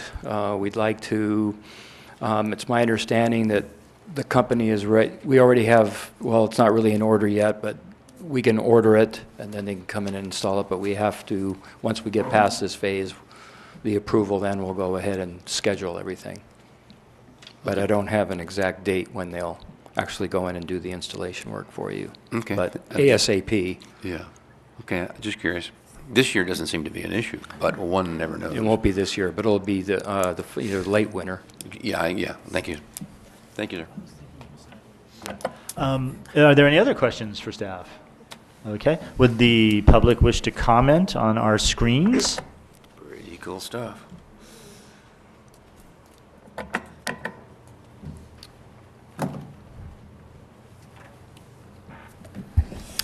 Sue Rodman, resident, ratepayer, and member of the Measure HL Committee. What we're looking at in these three pieces here of 12.3, 12.4, and 12.5, and since they all have a similar cause, I'll keep my comments together for all three of them. And because they are all caused by a lack of control from I&I into the city sewer water system, wastewater collection system. Correct. And because all of these are being funded through Measure H money. And at $250,000, that represents a quarter of the annual income from Measure H. We do need to do all three of these things in order to have our sewer treatment plant functional again, our wastewater treatment plant functional again. But I think we need to do one more thing, and I think the city needs to have an ordinance that requires property owners to bring their private sewer lines up to code, at least at any time of sale, or when the city has to fix a problem in any of these private lines. Because if I remember correctly, Rebecca was telling us something like 60% of the workload for our sewer people is going out there and fixing problems in private lanes. If those lines were required to be brought up to code whenever the city finds a problem like this, we could reduce the amount of I&I coming into our lateral sewer lines and reduce the problems that that causes.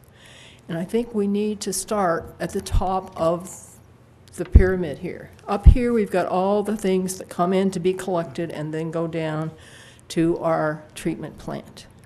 If you don't fix the headwaters, so to speak, of this collection system, you will continue to have problems down at the wastewater treatment plant. So that is my recommendation to the city.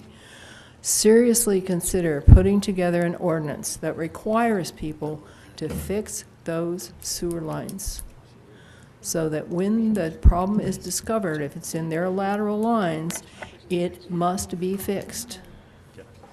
And if it isn't fixed, there would be fines to go right along with it.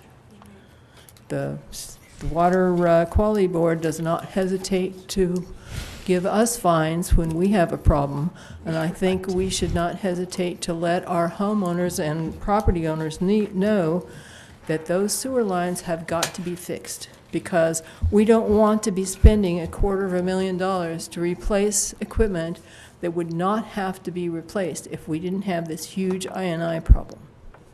Thank you. Thank you, Sue. Excellent comments. Yes? Yes, if staff can just add a couple of additional comments. The damage caused to the screen wasn't necessarily just from excessive I&I. It was because a rock had tumbled down and did a heavy damage to our main 24-inch sewer line, putting like a 3-foot hole in it. And so that allowed for the pipe essentially sucking in rock and gravel and such, and that's what caused the damage to the pipe. So it wasn't just the I&I. We still have an I&I problem, but it's important to understand that that 3-foot hole has been patched and eliminated, and hopefully in the future we won't have other rocks fall in our sewer line. Another thing I want to point out is that because this is a project that we need to do immediately. You have static.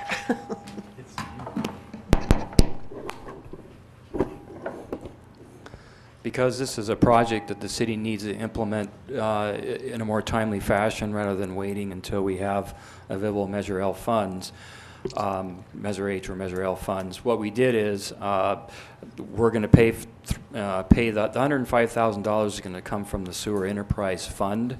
But I also want to point out that these improvements are eligible for reimbursement through the Cal OES and the FEMA, leaving the city with a 6.25% obligation, or the city's share of $6,568.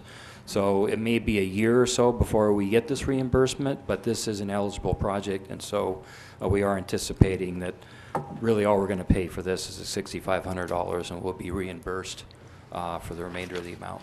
We need to think positive. We will keep our fingers crossed on that.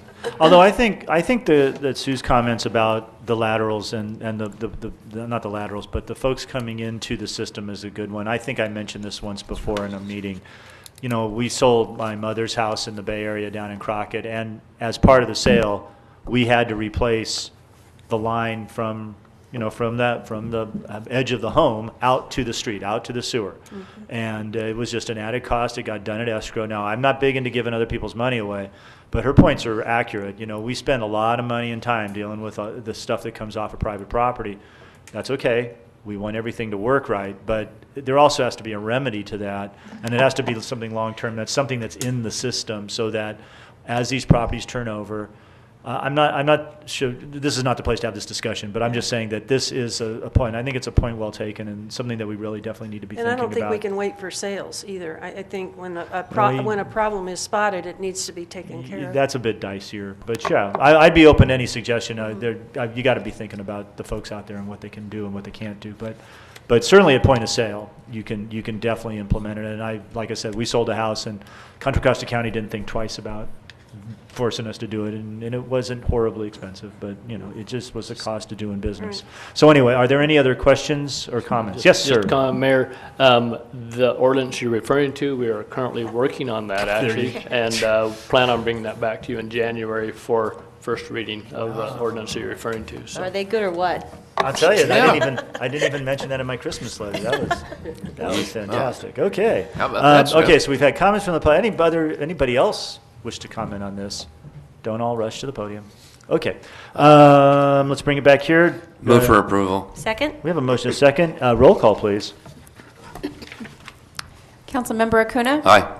Councilmember Borelli? Aye. Mayor Clarici? Aye. Vice Mayor Thomas? Aye. Councilmember Wilkins? Aye. All right, thank you. 12.4, adopt a resolution approving an agreement with Muniquip LLC in the amount of $22,125 for the replacement of the existing grit pump. And I can't wait to find out where the grit pump is in relationship to our This is some good stuff. screen, whatever that was. This is where it all happens. At the sewage treatment plant, and authorizing the Director of Development Services or designee to execute the same. Mr. Rivas. Thank you, Mr. Mayor. The grit pump delivers the collected grit and solids from the treatment plant headworks to the grit classifier to separate grit and solids from the wastewater for subsequent treatment. The grit pump, together with the grit classifier, performs a vital function at the wharf, removing grit and solids to prevent abrasion damage and clogging of downstream piping, pumps, and equipment. The grit pump was also damaged from the introduction of stormwater I&I, which carried with it heavy abrasive materials like rock, gravel, and sand from the January and February 2017 storm, and is no longer operating in a satisfactory condition. And again, it wasn't caused by just the I&I, not just the excessive additional stormwater, but because of that hole in the pipe brought in the introduction of rocks and gravel and that sort of thing that damaged the pump. Staff looked at 3 different proposals. Staff is recommending awarding the contract to Muniquip. Staff is very familiar with the Wimco pumps that have been used in other wastewater treatment plants in California. It's considered a superior, more dependable than other grit pumps in some of the other proposals. The city adopted the fiscal year capital improvement program budget 2017-2018, which appropriated $23,436 for the grit pump replacement. And as you can see, the $22,125 proposed agreement with Muniquip is well within the proposed budget. These improvements are eligible for reimbursement through the CalOES and FEMA, leaving the city with a 6.25% obligation, or a city share of $1,465. The federal reimbursement may take up to 1 year to process, so we're proceeding now because it's important to get the plant operating efficiently. And with that, staff recommends approval of the agreement with Muniquip in the amount of $22,125 for the replacement of the existing grit pump and authorizing the Director of Development Services or designee to execute the same. Thank you. Okay, great, thank you. Are there any questions about the grit pump for staff? No grit pump questions? You just like to say I that. just like to say Grit pump. Does the public have any comments about our grit pump? Wait a second, Sue, you said you were going to do it all at once. I thought she commented on all She three can't, items. she's kind of a grit This pump. is part of my comments. I realized that a rock fell into the main sewer line. The problem is the main sewer line is located in a creek. You shouldn't have your sewer lines in the creek. We That's agree. one of the things that should be on and is on the idea of getting all of our sewer lines out of the creek. So to say this won't happen again, you can't say that. As long as your sewer line is sitting in the creek with rocks and creek sides right alongside it, you can't say this won't happen again.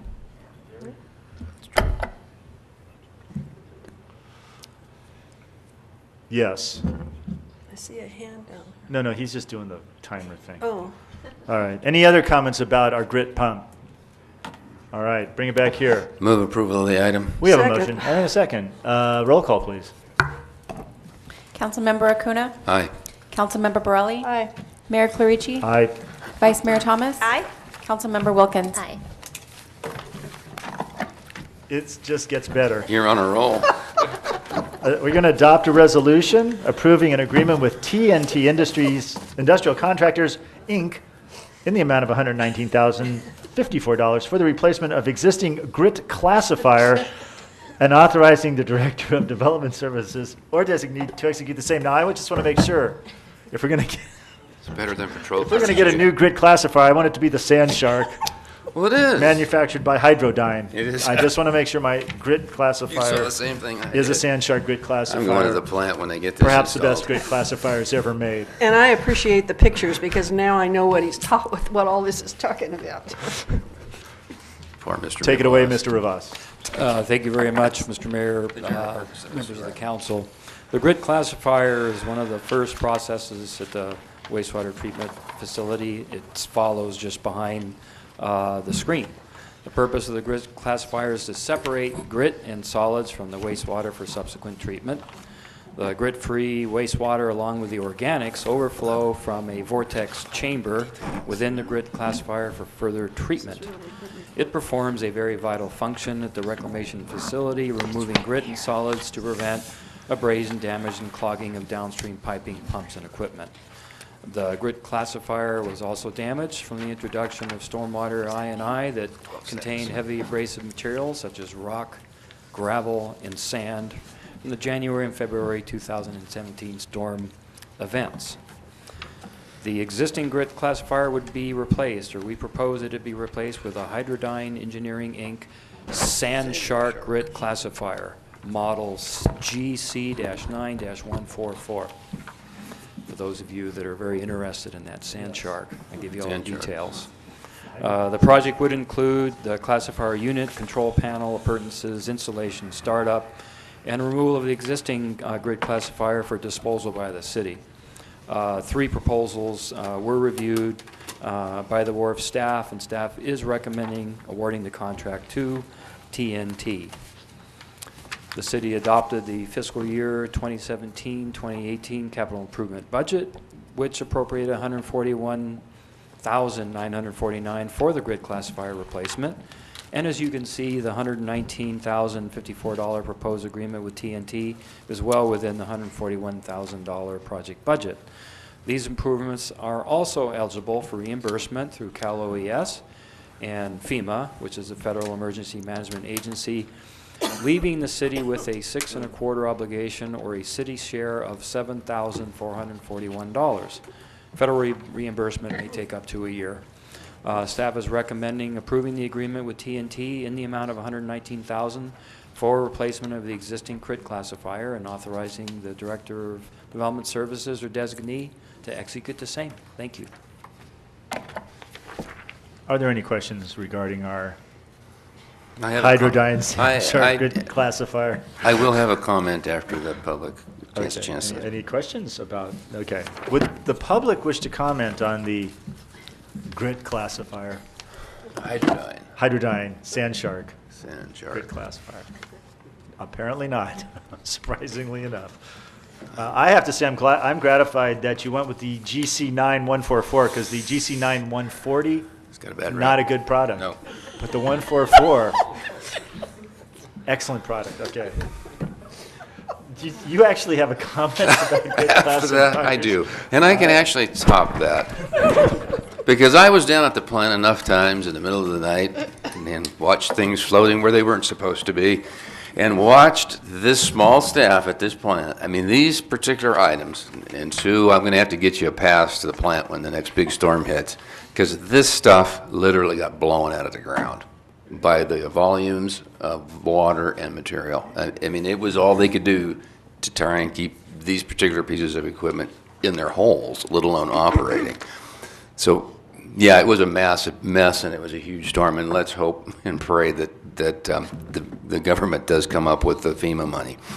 What I would like to do, though, is I'd like to thank Mr. Rivas and Mark Libano for their collaborative effort on this. Mark's our foreman out there at the plant, and I read through all three of these, and you can see his interaction with the vendors, and I got a real good sense that what they have selected as a team, Mr. Rivas and Mr. Libano, is what's going to work down there. Because we've got the input for the folks that have to run this on a daily basis, and they got the industry background to know that they're getting good equipment, and they've selected good vendors to install it. So thank you to both of you, because this is massively important at the very beginning of the plant that this works correctly. So thank you. Move for the adoption of the resolution. Second. We have a motion and a second. Roll call, please. Aye. Kind of jumping. Easy. She took your job. Councilmember Acuna? Aye. Councilmember Borelli? Aye. Mayor Clarici? Aye. Vice Mayor Thomas? Aye. Councilmember Wilkins? Aye. Well, this is just kind of a letdown here. Item 12.6, It's all downhill from here. adopt a resolution. You know, for my last full meeting as mayor, this has to be the best agenda ever. I am loving every minute of this. How much did you pay Clave to set this up? I'll tell you, man. I think we should have had all the sewer ones at the end, personally, but that's okay. 12.6, adopt a resolution authorizing staff to issue notice to proceed number 3 to REY Engineers, Inc., in an amount not to exceed $79,607 for the Upper Broadway Bike Lanes project. Mr. Rivas. No. No. You know, I read what's in front of me. I'm going to turn that over to our esteemed city engineer, Ms. Rebecca Neves. Rebecca Neves. Ms. Neves. Thank you, Director Rivas and Mayor Clarici, Professor members of the Rivas. council. The Broadway Bike Lanes project plans to widen Broadway from Schnell School Road to Point View Drive and construct Class 2 bike lanes from Blair's Lane to Point View Drive in eastbound direction and Class 3 bike lanes, which is a shared lane marking, in the westbound direction. The project has received to date $575,000 in congestion mitigation air quality funds for the preliminary engineering phase. It has also received $1.792 million from the Active Transportation Program Cycle 2. And in August of 2017, the California Transportation Commission also approved additional construction funding through the ATP augmentation that was funded through Senate Bill 1. And that amount was $1.886 million for the Upper Broadway Pedestrian Connection Project. That portion of the project is being combined and has already been programmatically combined with the bike lane project, and it will provide pedestrian facilities within the project limits to be constructed with the larger bike lane project in response to the overwhelming requests from the public. To date, City Council appropriated $350 in the approved CMAQ funding, and then again at the regularly scheduled meeting on May 26th, Council also approved a consultant services agreement with REY in the amount not to exceed $545,473 for environmental compliance and engineering design services for the project, and issued a restricted notice to proceed for the amount of funding that was available at the time. On July 27th, Caltrans authorized an additional 135 of the 575 CMAQ funds, and bringing the total to $485,000. And Council then approved Notice to Proceed number 2 on September 27, 2016, the amount of $145,519. Then, on July 18th of this year, Caltrans authorized the remaining obligated funds, the amount of $90,000, to fully fund the $575,000 in CMAQ funds for the project. As such, staff is recommending the issuance of Notice to Proceed Number 3 to REY for the remaining work per the scoped contract in not to exceed amount of $79,607 for a total authorized amount that coincides with their contract value of $545,473. I do want to call your attention to a slight revision to the resolution. We've had to, I apologize, I missed it when I was going through the resolution, but we do need to also authorize an amendment number 1, which will allow the contractual extension on the existing contract. The existing term on the contract is set to end on December 31st of this year, and this amendment would allow the extension to be December 31st of 2020, excuse me. As such, the resolution that is being presented before you this evening is a resolution of the City Council of the City of Placerville authorizing amendment number 1, allowing extension of the existing contract term to December 31st, 2020, and issuance of a Notice to Proceed number 3 to REY Engineers, Inc. in the amount not to exceed $79,607 for the Upper Broadway Bike Lanes project. That concludes staff's report. I'm happy to answer any questions. Every time we talk about this project, I almost always ask the same question just because people will ask that question once again. Can any of the money that is used for this project ever be used to fill potholes? No. Thank you very much. Okay, just to make that clear to everybody.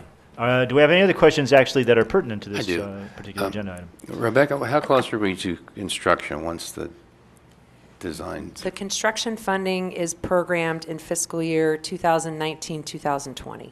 Oh, awesome. Thank you. Oh, thank you for saying that. I forgot to mention. Also wanted to let the public know that we actually have the draft CEQA document that will be ready to be released within the next several weeks. The document that is being released is what's called an initial study with a mitigated negative declaration, ISMND for short. And so that will be out on the streets for review and posted on the city's website, et cetera. Thank you. I'd just like to comment that this project is something that we have all just practically begged for, and it's just going to be such an improvement to that whole area up there. And I just want to thank Rebecca and all our staff for all the hard work that they did in going after the grants and to receive this funding. We couldn't have done it without, as we are well aware of, but this is just going to be such an asset to that Upper Broadway. And thank you. Questions, comments? Our pleasure. Quick question, Rebecca. Yes, ma'am. This funding, you said, is programmed in 1920. The construction time frame. funds. Construction, yeah. Yes, ma'am. Is any of the funding, might any of the funding be in jeopardy if SB1 is challenged? Yes. Ew. The ATP augmentation Yeah. funds that I mentioned, the 1.8, would be in jeopardy if it was repealed. So we get partway through this project, what happens? You know, if I guess the answer to that is all will be known in due time. yeah, I guess so. Can't. We just have to move forward. And keep pressing on, which we are. Yep. All right. Oh, thank you. Oh, thank you for. Not the answer I wanted to hear. Oh, good question. I No, know. it was a really good, I was going to ask it and I totally forgot all about it, but yeah, Okay. it was certainly on our minds. All right. Would the public like to comment on this particular issue? Okay. She can't. Sue Rodman, resident of Placerville, and I just want to thank Rebecca for all her hard work to get this moving along, because I think it's badly needed, and yay for Placerville. We're getting there one step at a time. Thank you, Sue. Anyone else wish to comment? All right, seeing none, we'll bring it back here. I'd like to make a motion. Second? We have a motion To and a adopt the second. resolution. We have a motion and a second. You know what it was for. I know exactly what it was for. Okay. Roll call, please. Councilmember Acuna? Aye. Councilmember Borelli? Aye. Mayor Clarici? Aye. Vice Mayor Thomas? Aye. Councilmember Wilkins? Aye. Yeah. Okay. No one. Okay. Council reports from other agency meetings. El Dorado County Transit Authority. Go. we had a very successful meeting. Okay. And can't think of anything really important. We talked about, again, the Card Connect, and I guess it's running smoothly and successful, and that was about it. Okay, great. All right, Transportation Commission, thank you. Patty gave me her list, so I'm going to go over it real quick, and then you can add what you want. Okay. I know we're not actually supposed to care about anything that happens outside the city limits of Placerville, but there is this project on Highway 50 at El Camino, which actually is really important. El Camino? I mean, in El Dorado. That's really getting out of Yeah, town. now you've really blown it. They're right. We're not going that Anyway, far down It's the on road. 101. El Camino, or in Camino, And El Camino. Camino, thank you. And actually, three of us do sit on the Transportation Commission, and this is a project that's really important to them, so the fact that we're interested in it shouldn't come as a surprise to most people. I don't think I just want to kind of expand on that, because there was a letter Yeah, I know. in the paper, and it Really? it kind of insinuated that we shouldn't be bothering ourselves with this sort of, and not even attending like the community meetings. And I just really want to bring it to the public's attention that we are concerned. It involves all of us, and we are board members of that Transportation exactly, Commission. Right. and Yeah. and We're on the we transportation. have some input on a lot of the And things. we don't go to, and It's we don't. mandatory participation in a sense. I mean, it's important. It's important that participation. the city is at that table. We don't go to every meeting that the county holds outside the city limits of Placerville, that much is certain, but we do go to the ones that we think are important. Lots of people from Placerville drive up Rupley Grade and up to Carson Road, and we'd hate to have them get T-boned because of the traffic problems up there right now, and this project is going to solve that. Anyway, we just got an update on it. Let's see, it's pretty much just going along as planned. I think that the environmental document is almost done, and they have a preferred alternative, and they're going to bring that out to folks and show it to the public and get some more comments. There's still a lot of issues of just the circulation issues having to do with Apple Hill, and when this project, how this project deals with that, and there's some things that they still need to knit together on that. But for the most part, the project is moving forward. And I think just regionally is going to be a huge safety benefit. I think that fourth alternative that they have the presented one that they came up with is at the going to end. be, yeah. And I think actually important too for folks in town here, if this project is built, the El Dorado Trail will now connect over to Carson Road. Right now, you kind of have to take your life in your hands running across Highway 50 with your bicycle.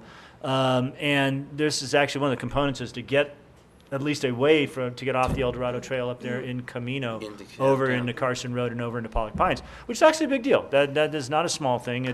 Then you can go on up, Pony Express and out the Pony Express Trail, and I don't know, to Kansas. Eventually, you'd get there. Okay. Route 66. Yeah. Apple Hill traffic circulation, I went to that meeting, but it also had to do with two things. Apple Hill, as this thing says.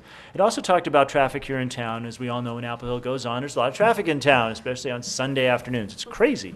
It's good. It's a good kind of crazy. It's the kind of crazy you want to have, but it's getting to be a real problem. The county, Caltrans, us, a bunch of people got together. They have some issues peculiar to Apple Hill, and I won't get into those details. One of the things, though, is about traffic here in town on the highway and the three lights and how to mitigate that and come up with solutions. And the meeting was not designed to come up with solutions. It was basically to talk about things. We did talk about some options. The reality is that the traffic, not just Apple Hill traffic, but traffic in general is starting to overwhelm the freeway. It was built in 1964, and things were a lot smaller back then. There was a lot less traffic, and even with some of the fix-its, it is starting to run at and beyond capacity. It's surprising when you go out on Highway 50 on a Thursday afternoon at 3:30 and you're going westbound and you happen to be on the high side of town and there's actually traffic on the freeway, and it actually takes multiple iterations of the lights to get through town. It's kind of surprising to have that in our little community. So I just want to make you aware of that. There will be a public effort actually about Highway 50, which is kind of intriguing too and exciting. Maybe they'll bring up the big 3D models that are down in Marysville right now, because those are really cool, that show the raised and lowered freeway through town, and really neat stuff. So that's going to be happening, I think, starting in January or February. They plan to get these public meetings going out there, and that will be specifically to Highway 50 through town. But they're also talking about other alternatives, because it would be Sure. a zillion years to build. Oh, yeah. So they're talking about, readjusting traffic lanes, and they're Right. talking about building, an additional lane and Right. other alternate routes. because they realize too that something has to be done. Anyway, won't even mention the one alternative. No. Western Placerville Interchange is phase dos. We got just, as I was sitting in the Transportation Commission meeting, we got the word that the bids were open for phase two. I could be all mayoral and say what it was, but I'm going to leave it up to Rebecca Neves because this is like her baby, so go right ahead.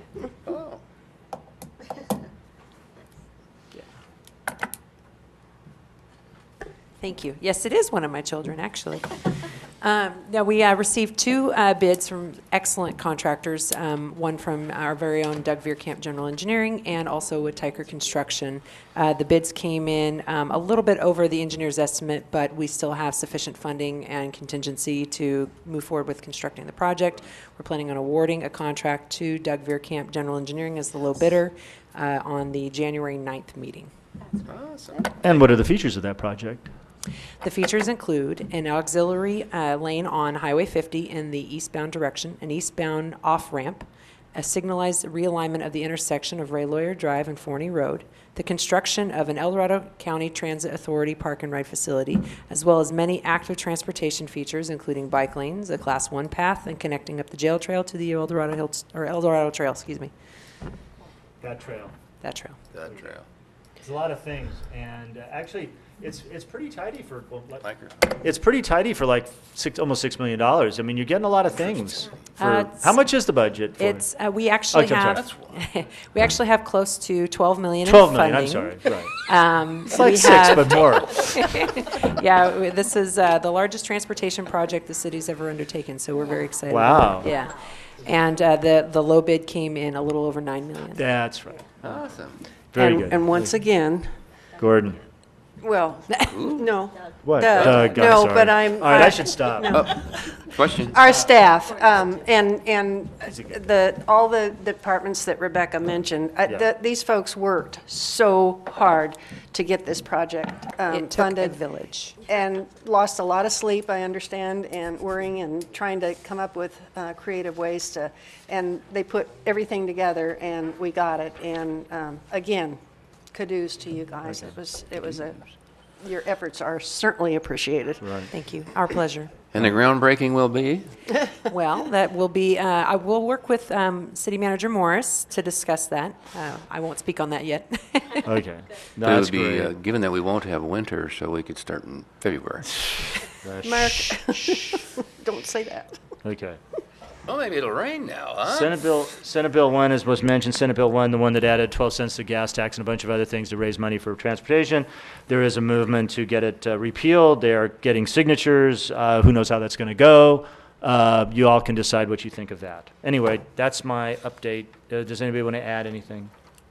Yeah, there's two acts of legislation that I think we ought to just be aware of that the Transportation Commission voted to send a letter of opposition.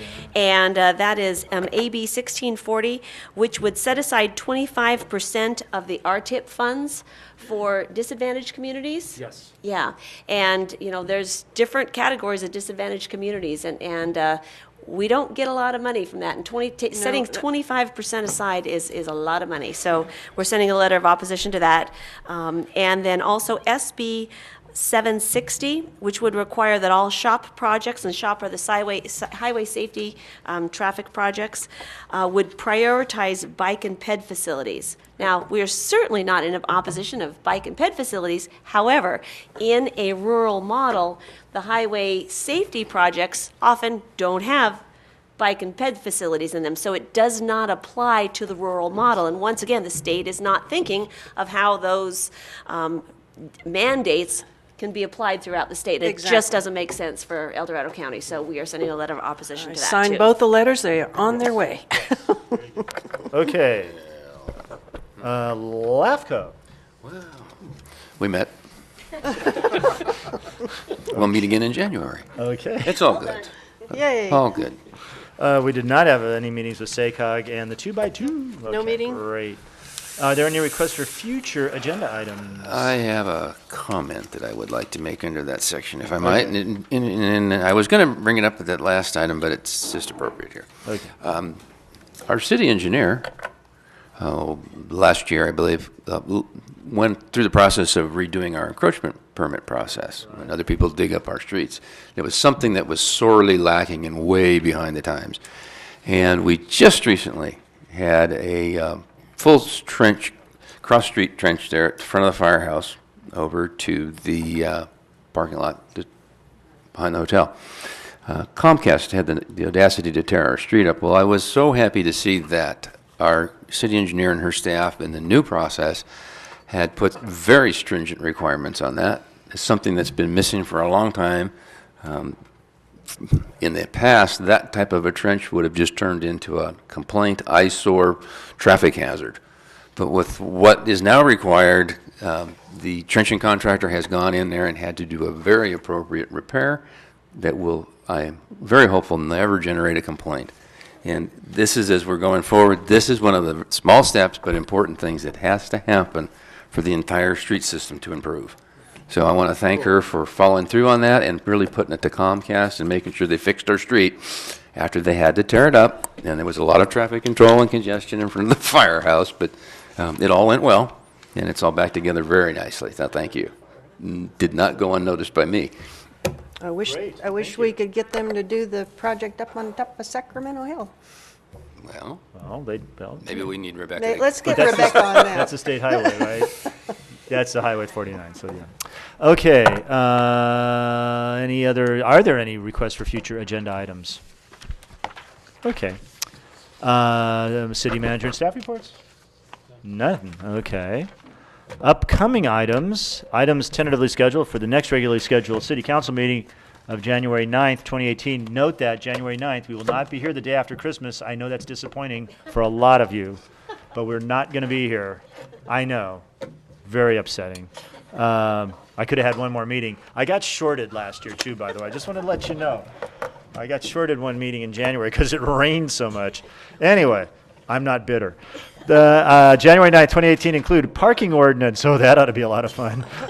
What is it with parking? Parking ordinance, Broadway Sidewalk Design Contract Award, and Western Placerville Interchange. Oh, all right. What is the COZEEP? It is an agreement that is put in place between the city as the agency implementing the project and California Highway Patrol.